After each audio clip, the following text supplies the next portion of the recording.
ఎవరు అడగని ప్రశ్న మరొకటి అడిగారు ఎవరో మిత్రులు.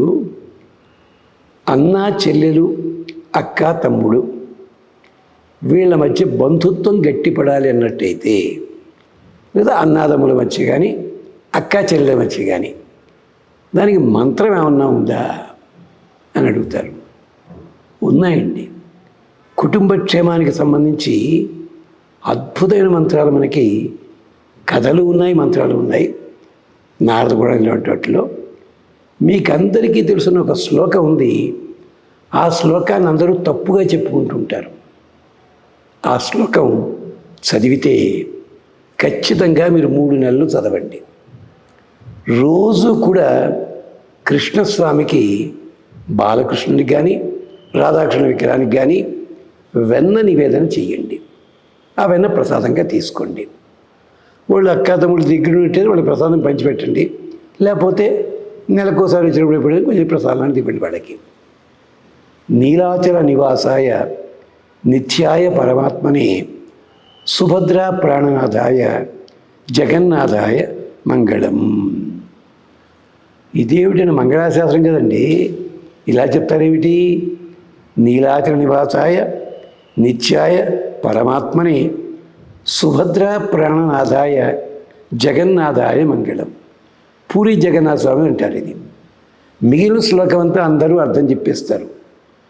ఇక్కడ సుభద్ర ప్రాణనాథాయ దగ్గర వస్తుంది అసలు తిప్పలు. కృష్ణుడికి సుభద్రకి సంబంధం ఏమిటండి? మన కథలో తెలిసిన సంబంధం ఏమిటి? కృష్ణుడికి సుభద్ర పెద్దమ్మ గారి అమ్మాయి, చెల్లెలు వరుస. మరి సుభద్ర ప్రాణనాథాయ అంటారు ఏమిటండి?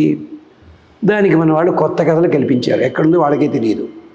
సుభద్రట పూర్వజన్మలో కోరుకుందిట, కృష్ణుని భర్తగా కోరుకుందిట పాపం.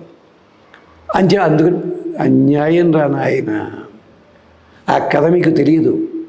హరివంశంలో ఉంది కదా, భారతంలో ఉంది.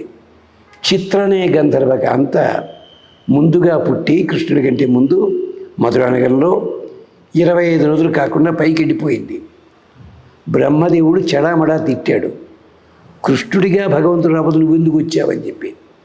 అయితే నేను మళ్ళీ పుడతాను, కృష్ణుడు నాకు దగ్గర కావాలని అడిగిందిట. ఇప్పటికే గోపికలు చాలామంది అడిగారు, నువ్వు అడిగితే ఎలాగా? నాకు సంబంధం లేదు, అతని పేరు చెప్తే నేను, నా పేరు చెప్తే అతను గుర్తు రావాలి, అంతటి ప్రేమ ఉండాలి మా మధ్యని. అందుకని అప్పటికే బలరాముడు రోహిణీదేవికి పుట్టాడు, కృష్ణుడు దేవికి జన్మించాడు. అందుకని ఈవిడ రోహిణీ గర్భంలో సుభద్రగా జన్మించింది. స్వామిది గుర్తు పెట్టుకుని సొంత చెల్లెల్లా చూసుకున్నాడు. సుభద్ర ప్రాణనాథాయ. ఇంకా బలరాముడైనా ఇప్పుడైనా కాదన్నాడేమో కానీ మాట కృష్ణుడు ఎప్పుడూ కాదనలేదు. దీనికి చాలా ఉదాహరణ చెప్పగలం మేము, చెప్పట్లే ఇప్పుడు అసంబద్ధం కనుక. అందుకని సుభద్ర. అందుకనే చూడండి, కృష్ణుడు ఎవరి పిల్లలనట్టే పెట్టాడండి. అర్జునుడికి సుభద్రకి పుట్టినవాడెవరు? అభిమన్యుడు. అభిమన్యుడు కొడుకెవరు? పరీక్షిత్తు. ఇంకా ఎంతకంటే పెద్దవాడు పిల్లలు లేరా? వాళ్ళు అట్టే పెట్టచ్చు కదా. కాదు, సుభద్ర అంటే తనకి చాలా ఇష్టం. సుభద్ర ప్రాణ నాదాయ. ఇంకో చమత్కారం ఉంది ఇక్కడ. సుభద్ర ప్రాణము ఎవరు? అర్జునుడు. అంటే సుభద్ర ప్రాణ నాదాయ, అర్జునుడి జీవితాన్ని నడిపించిన వాడని అర్థం ఉంది. ఇంత అర్థం. ఇది అన్నా చెల్లెళ్ళ బంధానికి అద్భుతమైన ఉదాహరణ. ఋగ్వేదంలో యముడు, యముని యొక్క చెల్లెలు యమి, ఇద్దరి సంవాదం ఉంది. అది మీరు చదువుకోలేరు. అది 15 మంత్రాలు. అది కూడా లేదు. సీతాదేవి దగ్గర ఓ అన్నయ్య ఉన్నాడు, ఎవరో తెలుసా? వాల్మీకి అని పెద్ద అన్నయ్య, శతానందుడు. వీళ్ళ చరిత్ర చదవండి, అప్పుడు క్షేమం. రాముడికి ఒక అక్కయ్య ఉందండి, తెలుసా మీకు? ఎవరావిడ అంటే శాంతాదేవి. అంతేకాదు పార్వతీదేవికి సోదరుడు ఉన్నారు, ఎవరో తెలుసురా? సుందరకాండలో వచ్చాడు మైనాకుడు.